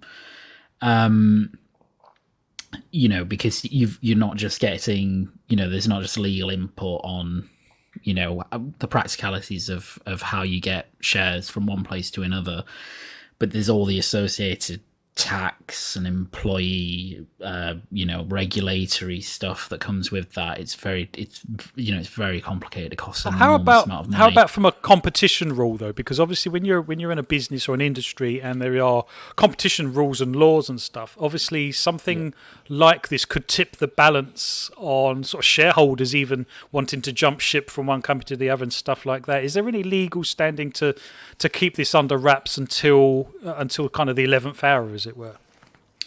Well, in terms of when a company's going through an acquisition, i.e. a buyer's, buying a company, the only time you're announcing it is effectively when you've signed, in this case, a share purchase agreement. So, and the way that it works typically is that you will have a singular document like a share. Well, you'll have lots of different documents. The primary document is a share purchase agreement, and that governs the entire structure of the deal going forward. Once you sign that, you're kind of locked in to it. Then permit it, apart from there are various escape routes, obviously, depending if stuff go wrong. But so if companies are really confident, they'll announce it at that point, even though the thing won't complete for a number of months, and that's exactly what Microsoft did on ZeniMax, for example. So do you think that's where we are right now, then, potentially? So it could be, yeah, it could be. When Microsoft bought ZeniMax, when they announced ZeniMax, that purchase hadn't completed because, as I said at the time, it was pending regulatory approval, and that wasn't the only thing that would have been pending in the background. There would have been a number of things they needed to sort out before it got to that stage, but. So that's when you'd usually announce that, right, we've entered into an agreement for the purchase of X. From a competition perspective, I don't, the ZeniMax one clearly was, if Microsoft came to me day one, for whatever reason, and said, do you think there's a competition issue with buying ZeniMax? My immediate kind of assessment would have been, not necessarily an issue, but it's something that you should alert to a regulator, because it's not just they're not buying Undead Labs, right? No competition issues whatsoever buying Undead Labs. It's just one studio in a sea of lots of studios. When you start buying up publishers, and it applies to other industries as well. When you start buying up publishers, then there is an angle, and even though there's not a competition issue, there's an angle to be looked at. If the rumor is that Microsoft are buying another Playground Games or an IO or someone like that, just as an example, then there's no real competition issue from that perspective, because there are so many game studios in the world. There's no competition angle that a regulator is going to look at and go, well, we're not allowing that because, clearly that's going to impede market competition, because it's not. So, clearly Microsoft's still looking for studios to buy. That's obvious. They've said as much. Clearly, there's probably some smoke in the background about it. Acquisitions do tend to be more difficult to quote unquote leak than a game, being developed, because, confidentiality letters, NDAs, etc. around acquisitions are very, very, very strict, because a lot of that movement is, has impacts on price sensitivity, both for Microsoft and, the studio being bought. Even if it's private, they don't want to, make it known that they're in the business of being acquired immediately, because it's beneficial to keep that under wraps. So I imagine there is something going on, but it'll only be announced when they're ready to actually enter into something properly formal around it, like a share purchase agreement. And at that point, they probably will announce it. But if it's just if it's just one game studio, for example, if it's IO, let's say, and that's just an example, then they may just announce it when it's done. It's actually done, when Microsoft actually own IO Interactive, because it's a bit easier to do it that way. It's a lot less complicated. So they and did equally, it with they did it with the smaller studios they bought when they announced them at E3, didn't they? They just came out and announced that, I believe, didn't they? They did. They did that on. They did that on stage, didn't they? They were already done. Yeah. So they'll probably just do that.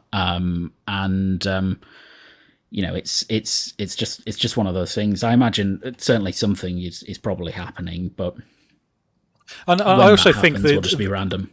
The ZeniMax acquisition was also, great timing, because obviously it was coming up to the launch of a new generation of hardware and stuff, and I guess they just wanted to steal as much focus as they can through any news that they can at the time, and obviously that was a huge deal in the gaming world, and they capitalized on that as well, I guess. Whereas, like you say, a single individual studio, that's not really going to sway people over to the Xbox brand, or at least make them reconsider, I guess.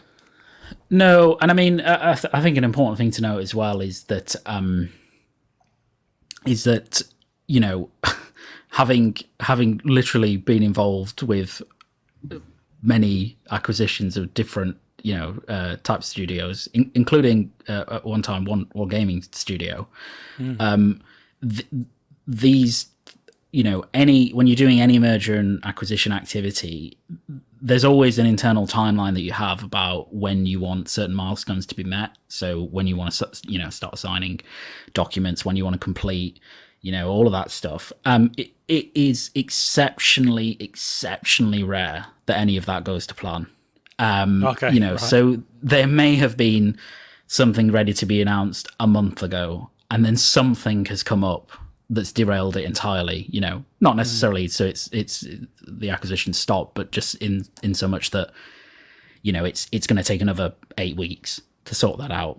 It just happens, and a lot of the time that's to do with the tax position of shareholders that you're buying shares from. Something comes up and now you've got to structure the deal differently because it's really not advantageous for them to sell their shares in a particular way. So it happens, and it may have happened here. And I suspect that, look at Bluepoint, right? You had that weird infographic that leaked the day of the Housemarque acquisition, and everybody was like, okay, well, it's round the corner. I think that was like 7 or 8 weeks ago. It's only just now being confirmed. So, clearly at that point they were in, they thought it was close. They must have, because why knock up the graphic? Yeah. But it didn't work out that way, and it got confirmed eventually, and I suspect it'll be the same here.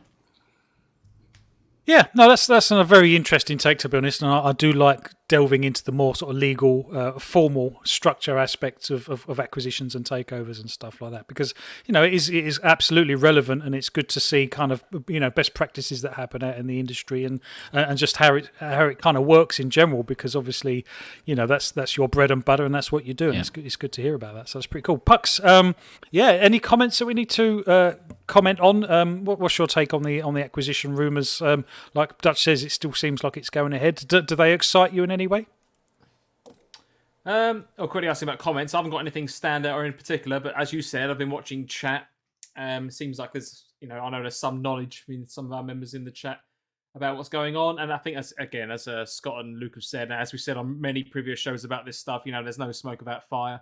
Something's definitely going on somewhere in the background if it keeps popping up. But I mean, it's one of those things that for me personally, I think I almost hear it too much to the point I'm not saying I don't care anymore, but it's until there's more substantial information around it, rather than just another rumor of, oh yeah, look, Xbox might be acquiring someone. It's like, well, yeah, that's the same rumor as that someone spilled a couple of months ago with no real substantial extra information around it. So I have nothing more to add in more detail, I'm afraid, apart from the legal stuff behind it that Luke's just said, and as well as Scott as well. But I mean, when something drops, I'm sure it'll be exciting. Do I think it'll be as big as the ZeniMax stuff? No, because I don't think there's many other publishers out there of a similar size. I think actually one of the things, a few of the conversations I've seen in chat, not saying that obviously any of this is easy, as Luke's already described to us, but the fact that ZeniMax had a very, very close working relationship with Microsoft /Xbox anyway may have made that deal a bit easier to work around. just on that sole premise. But then, of course, there's still cross-platform stuff to consider that they would have done there, as we well know, things like Deathloop and things like that. And I imagine any form of other acquisition, for the most part, if it's a bigger studio or publisher or whatever, are no doubt making cross-platform titles as well. So there's going to be similar things that come into effect. Another layer of complexity to add to the already complex spider web that is acquisitions. But no, yes, of course, it's going to be very exciting stuff. But yeah, as I said, I've got nothing more to add on that front, really. And I'm kind of getting fed up of hearing about it unless it's something more substantial. Yeah, no, fair point. And to be honest, I think probably the biggest point of all of this is that it is now officially Adidas and not Adidas, I'm afraid. So everyone that was pronouncing it Adidas, you're going to have to change your ways, I'm afraid. That's just what the poll says. So don't Adidas call it Adidas? Yeah, I think they do. To be fair, I don't know where Adidas come from, if I'm honest. But I guess the next one is it Nike or is it Nike? Let's not go there just yet, because I was going to ask whether you're from the States or not. I was going to ask our American friends whether they call it Adidas or Adidas, but yeah, it'd be interesting. It's not easy to write a pronunciation in sort of text, is it? But yeah, no, that's cool. Well, let's move on to our last topic, and we are kind of burning through these, and I'm kind of grateful for that. And just a bit of a light one again, really, and it comes... I think it's a little bit old now, actually, the news, potentially. I think it's probably a couple of weeks old, but... third-party storage card options for the Series X and S. It seems perhaps like there may have been a first-party opening of the door to third parties, perhaps, to allow them in, mainly Seagate, I believe. But I'm guessing people like Western Digital could get involved if they wanted to get the license in for things like this. Opening the door to slightly cheaper options. Guys, would you, because I think there was a half a gigabyte card announced, wasn't there? Was it 512 gigs? Is that something you would consider, Luke? Because you actually have a Series S. So would you consider something like that, given the fact that it's not much cheaper than a 1 terabyte? I think you mean Scott. Sorry, Scott. Sorry, yeah, I meant Scott. Yeah. Sorry. So if anything, I'd probably be looking for something on the larger side. Oh, wow!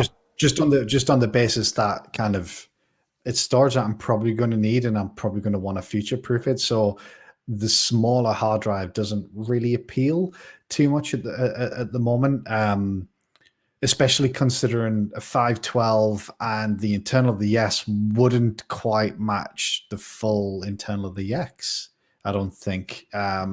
Actually, I guess it would probably match about right. It's about just well, they would both be a terabyte at that point, wouldn't they? Yeah. So, but I mean, at the moment, I've got obviously 1 terabyte in the Series X, and then I've got a 2 terabyte external that I use. And out of those, at the moment, I've got about a terabyte free across the two of them. So I'm probably not too interested in the 512 because I know going forward that's not going to be enough, and also I imagine the per gigabyte cost is going to be a little bit more than the 1 terabyte. I can't imagine it's going to be exactly half the cost of the 1 terabyte card. So from my perspective, I'm currently waiting for either a reasonable 2 terabyte, which I think is probably years off, or hopefully some alternative 1 terabyte options. You'd be better off buying another Series X, mate. It'd be cheaper.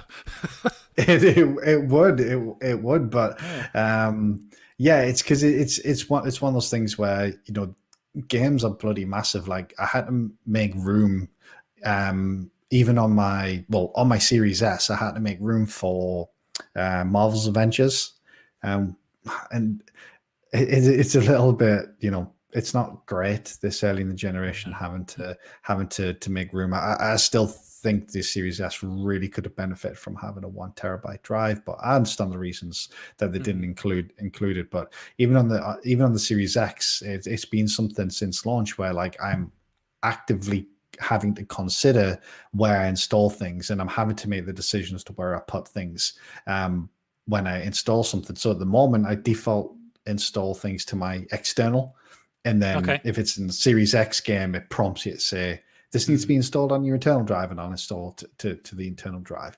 But I'd much rather have my Xbox 360 and Xbox One games on an internal drive, so I can at least benefit from the improved loading times.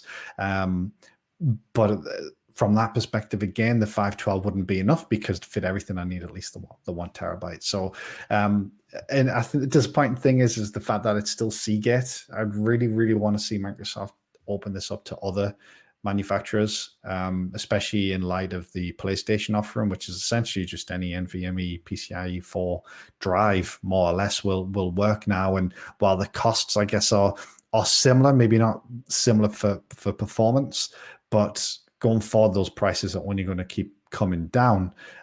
Even now, you can get a 1 terabyte drive that's much better spec than the Xbox drive for less than the expansion card. So I think they really need to work on getting more options into the market to help drive that price down.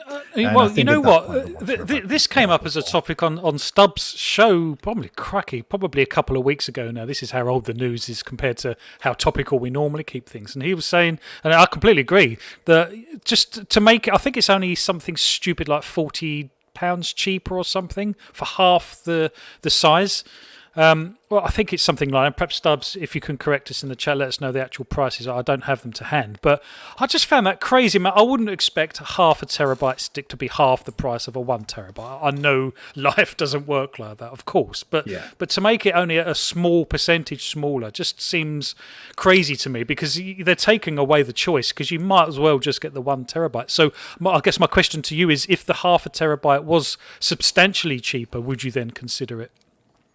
No, because it's not going to be cheaper on a per gigabyte basis, is it? No, as you said, it's not, if it was exactly half, then maybe, because then I can know for the same price of 1 terabyte, I can just get 2. And I guess one of the benefits of the Xbox, at the very least, is if you were in a position where you couldn't afford the 1 terabyte, they are hot swappable, which I think is actually pretty cool, and one of the benefits of the solution that Xbox have got. I don't think it's. I'm not too sure what pricing maybe Stubbs were discussing. I think from what I saw, the US pricing, I think the US price is like $220 MSRP, and I believe the rumored price of the 512 was like $140. Something like that. Yeah, so that is it's quite a big difference. So from what I read, I mean, obviously obviously this isn't official, it's rumors. It was just what I recall reading. I could be wrong, so Stubbs, please correct me if I am, mate. But obviously it is still a significant difference. But obviously you're paying more than half the price for half the storage, which isn't something I'm particularly a big fan of, especially $140 for 512 gigs of storage isn't a good deal no matter what way you look at it. Yeah, no, I completely agree. And to be honest, Pucks, you were a little skeptical at first around the Series X, particularly its 1 terabyte storage, because again, I've got Cold War installed, and it really peed me off the other day, because Cold War needed to do an update, and it was a 150 gigabyte update. And it's absolutely crazy, because when I said to you about this game, this is Hell Let Loose again. We mentioned this at the top of the show. We mentioned about playing it and downloading it, and you said, how big is it?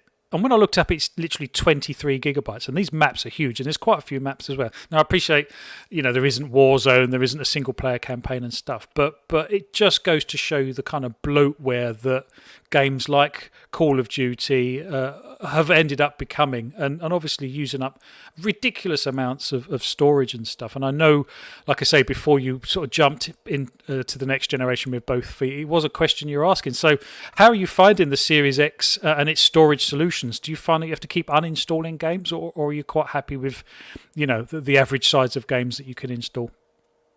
No, for the most part, I haven't actually, and I've been very pleasantly surprised. I mean, my main concerns were, outside of PC, where I've got a 2 terabyte drive that I put all my games on, and obviously that's ample space for, Christ, hundreds if I wanted to. Obviously the main concern being, have I got to worry about games being 100 plus gig a piece or something? When I very quickly found out, and when I remember going around your place just before getting a Series X myself, actually, and seeing that actually the general file sizes on these next gen or now current gen titles, is not an awfully lot different for the most part. To what it has been before. As you say, like for a bigger AA, AAA title, it could be as low as 20 gig, or as max of about maybe 60 to 80, which I find very doable. But yeah, games like, I think, again, the more recent Call of Duty titles, I think I've definitely the outliers here in, I'd argue, poor optimization, because if other games like get like Hell Let Loose, and even Battlefield with all the game modes and content and graphic, Battlefield 5 I'm talking about here, that are able to support all of their game modes, quality, whatever else, at about 80 gig a pop, then why should games like Call of Duty have to be 180 plus whatever it is? That's some ridiculous number. But again, as I say, I quickly got proved wrong, and for the most part, it's been a very, very good experience. The only game I've deleted a few recently, smaller titles, but that's just solely to make room for more because I'd finished them, kept them there, thinking I may play them again or whatever, and then in reality, kind of thinking about it hard and going, actually, I'm not going to play these recently, but it doesn't matter because I can just download them again anyway. It doesn't matter. They're on Game Pass. Why do I care? So I was quite quick and simple for me to just to cull them from my hard drive. The only game at the moment, actually, I've been questioning whether to cull from my install list is Assassin's Creed Valhalla. Only because I haven't got the season pass or anything, but I know all of the main packs are out now and all the extra content's there ready to go. And I was considering, will I be buying it anytime soon to consider keeping it? Buying the season pass. To consider keeping it for now. I still have it installed, but I'm considering getting rid of it for the time being, just because there's loads more stuff coming out that I want to play, and I want to make that room. So, and again, I suppose that's the beauty of owning all these things. I just know that if I'm going to play it soon, I'll just put the disc in or just let it download overnight because it can do that, and I come back to it the next day. It's no big deal anymore. So I suppose what it probably sounds like, and it's just true, I'm not the type of person, as I know a number of people in our community are, in that buying external hard drives and installing tens, if not hundreds, of games to hard drives to keep for safekeeping. I'm very happy to just kind of delete and install as I go as to what I'm keeping. If things are pretty low, if we're talking like indies, which are 1 to 2 gig, if that, then yeah, sure, I'll just keep them because what space do they take? But I'll bring that up actually. But interestingly enough, I did cull a number of indie titles from my install list just because I'd played them. I wasn't going to go back to them anytime soon. They're only a couple of gigs a piece.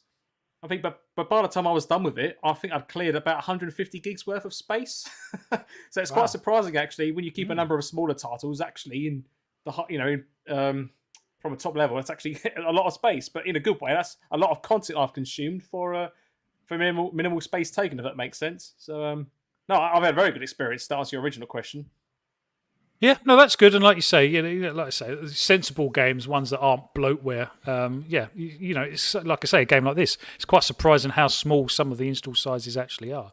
Stubbs has come back and kind of corrected himself to a certain degree, saying, and again, this is still rumoured, I believe, but the 512 gig is rumoured to be £130, British pounds, and that's 1 terabyte is 220. So that seems much more reasonable in my eyes, and possibly would make some Series S owners consider getting the half gigabyte rather than the one, if obviously money is of concern, to be honest. So that kind of makes sense. Though, if that does that stand true, do you think, for people that that are into technology or especially PC building, when the market for hard disk drives and PC based SSDs and stuff? I understand, of course, it's proprietary equipment and all that kind of stuff, so yes, it's going to be a bit more expensive price, but do you reckon outside of the potential general consumer market that a lot of hardcores would buy, or rather, maybe it's the other way around actually? Is it the hardcores that would buy it and the general consumers would not do it because a quick Google search might show them that actually 512 gig, no matter the platform, is not worth 130 quid? Do you get what I mean? Like, which way do you reckon it would go? It's an interesting question. What do you think, Luke? Is it is it the hardcore lot that are going to be buying this extra storage, or is it little Timmy that wants to download Call of Duty and FIFA and Apex Legends and Fortnite on his Series S that's sort of going to have it on his Christmas list this year? Do you think? Yeah, I think it's the latter. That's going to have it on the Christmas list. It's the smaller version is just, I think, now knowing. Well, I know the price is still rumored, but if that is the price, it's clearly just a more affordable option for parents in particular to here's your extra storage and it's cost us a lot less than this one. So. I think it's. I think going back to the point on, the competition element, I think it really is important that they start getting more manufacturers involved in this to keep driving the prices down.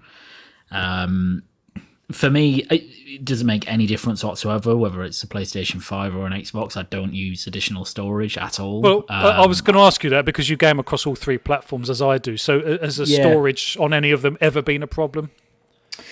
You know what? The only one I would say, and I don't think it's been a problem per se, but the only one where I have actually noticed that I need to keep changing stuff, deleting, is probably the PlayStation 5.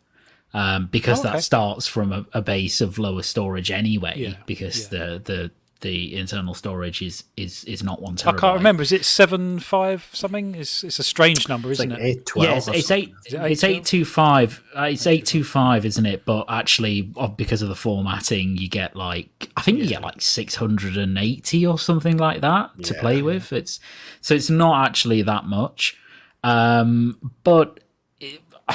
It's not been a struggle or anything like that. I'm just more cognizant of it, I think, than other platforms. Yeah, I think that's a really good way of putting it, Luke, isn't it? Like, it's not something that necessarily you struggle with, but I think it's fair to say that you are more conscious this generation over previous generations, because before I had 3 terabytes and I would never, ever fill 3 terabytes. Yeah. But now I've at least got to consider, if I do want to install Marvel's Avengers, what am I going to have to delete for it? In that case. I think one interesting point about the PlayStation, though, Luke, which I don't know if you've noticed this personally, I guess you probably wouldn't have, maybe because you're not necessarily playing the same games across them all, is it does appear like the PlayStation sort of decompression stuff is working its magic a little bit, because games on PlayStation do appear to be significantly smaller, which kind of offsets the difference of the lower hardware. That's interesting, because I've got, funny enough, Hell Let Loose on both Series X and PS5. It would be interesting to see the install size difference on those. And to be fair, if they're exactly the same, that might just be the game not utilising it, I suppose. But it's an interesting point. Yeah, it's not everything, but there are definitely a good few games where as Scott says, the install size on PS5 is lower than it is on series consoles. So I've not noticed that. I think for that reason, because pretty much all I'm installing on that platform is first party stuff plus some indies here and there. So I think the biggest thing. What's the biggest thing I have? The biggest thing I have on it is probably Final Fantasy VII Remake, which maybe 70 gigs. So by comparison to even Call of Duty or whatever, it's not that big. There is that annoying thing that happens on PlayStation sometimes, though, where with some of these upgrades, like Final Fantasy was an example, where you have to download the PS4 version and the PS5 version to transfer the save across to the PS5 version. Absolute crazy. Yeah, and then delete the PS4 version, which is just really annoying and not a good way to do that at all. So again, that's another example of where I'm cognizant that I've had to do something because of space constraints. But that's more of a pain, not because just because of the way that works, not because of the space, because really it shouldn't be an issue. So it shouldn't even come down to space. It should just be really simple. So didn't have to do it with Death Stranding, though, director's cut. So that's another example of why that's a great game. And if you say so. So I mean, I don't run into particular issues. Certainly on PC, I've got a few NVMEs in there, so it's just never a problem. But on console, I just don't install enough to make it a problem. If Microsoft were to open up the license to third parties, and I'm sure they will at some point, who do we think the main players? I mean, I'm guessing it's people like Western Digital and perhaps Samsung, people like that. Anyone else spring to mind? They work with Western Digital, provide the internal drives on the consoles, don't they? So that would sort of be. Oh, do they? I thought it was a Seagate. Seagate, isn't it? They do the. There may be multiple. So Seagate do the expansion card, but I believe Western. I believe the WD like SN230s or something. I just assumed they were same. Internal. Oh, I didn't know that. Rather than Seagate. So I imagine they would be sort of the natural one. What I would love to see them do, which I don't think they'll ever do, and the problem is the form factor that they've used as well, because it's the I believe it's the 230 or 250 drives. I would love for them just to release like an empty case with the connector for you to just put in whichever that drive happens. you Yeah, want. no, that exists. That exists. There isn't. There is It's not official though, is it? It's no, like, no, it's because not. it only works with if you use the exact same drive that's in the Xbox. At the moment, I think people are going through the process of trying various drives and putting a sort of a spreadsheet together of which ones do and don't work. But that kind of does exist. I mean, whether Microsoft would want to clamp down on that, but yeah. If that is something that they don't clamp down on, then that's something I'd definitely be interested in trying. But the problem is getting those small drives. It'll be interesting if they release, if someone gets a case available for like the standard size NVMe drives. That'll be cool. But I guess then poke out the back quite a long way, wouldn't it? So, yeah, I've got the space. I've got the space. Yeah. Well, I mean, that's the nice thing about the PS5. Although the PS5 storage expansion solution is a bit clumsy and clunky, in my opinion, it does allow for different physical sizes of those M.2 drives, doesn't it? Yeah.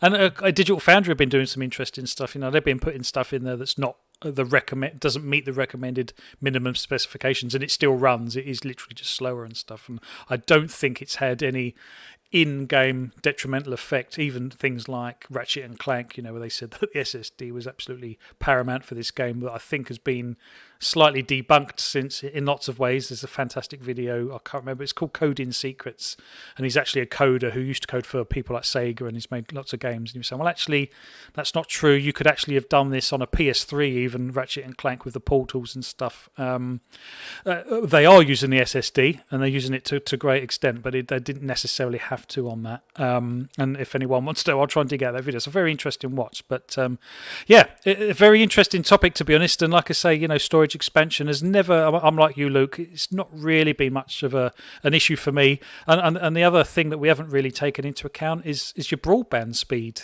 If downloading or deleting games is a bit of a pain in the arse, but you've got an absolutely fantastic download speed, then that probably eases the burden somewhat. Whereas if you're kind of on dial-up or whatever, I can imagine that would be, you'd have to choose very carefully what you're going to keep and delete and stuff. So I think that's a good point, actually, because I think in a lot of places, I think in the UK, we're for the most part pretty spoiled, aren't we? Because I think you still get a few companies that have data caps. So I think for the most part, the majority of UK broadband, as far as I'm concerned and have been aware of, is all unlimited. You just pick a speed effectively. It is, but I think it's the speed that actually lets us down in lots of regards, and I'm conscious that we've got two people on the panel that have got 1 gig installs and two people that haven't. So I think it's more the speed. Those, no, I'm not one of those either. I wished I was, but yeah. Because I know a lot of places like America, and I imagine a lot of Europe have, they do get data caps, don't they? Like, you're only capped to 50 gig a month or something. Oh, imagine that. It is. Like, Well, that's no Vanguard. That's 2 months of Vanguard wasted, isn't it? Yeah, you can download it. You just can't play the bloody thing online at that point. Yeah, exactly.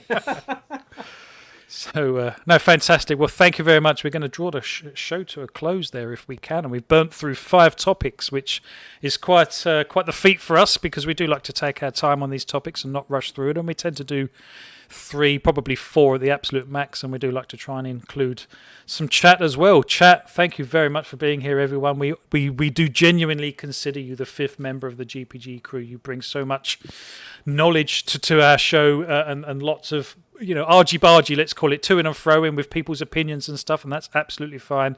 We love our community, lots of respectful people in there. People can respectfully disagree with one another, and that's absolutely fine. That's what makes the world go round. That's really cool. GPG Crew, I would like to thank you all, each and every one of you, again, for helping put a fantastic show together and entertaining our community. We really enjoyed doing the Halo community night, so that's certainly something I'd like to do again. And I actually like doing the GPG plays where we just play games and stuff. So we're very busy people. That's the trouble. I think each and every one of the GPG crew would love to put out more content than we're actually able to, but we've got busy sort of work-life balances, to be honest, and gaming is our escape from that. So when we're not working, we're gaming, and sometimes that takes a precedent over putting content out, and that's absolutely fine. That's how it should be, to be honest. But GPG Crew, thank you very much, everyone. Perhaps we could do a community game night soon. What do you feel about that? 100%. I'll be well up for it. Yeah, definitely up for that. Yeah, it'd be pretty good for us to take on some teams as well of our community as well. If anyone wanted to put a team together and take us on, that would be pretty cool. What kind of games do you think we'd like to do? Well, I think it's going to have to be Halo Infinite, isn't it? Seeing as that won our vote by quite a long way, I think it's going to have to be Halo Infinite. And obviously it's on Game Pass and it's Xbox. So I think most of our listeners would probably have access to Halo Infinite. So, yeah.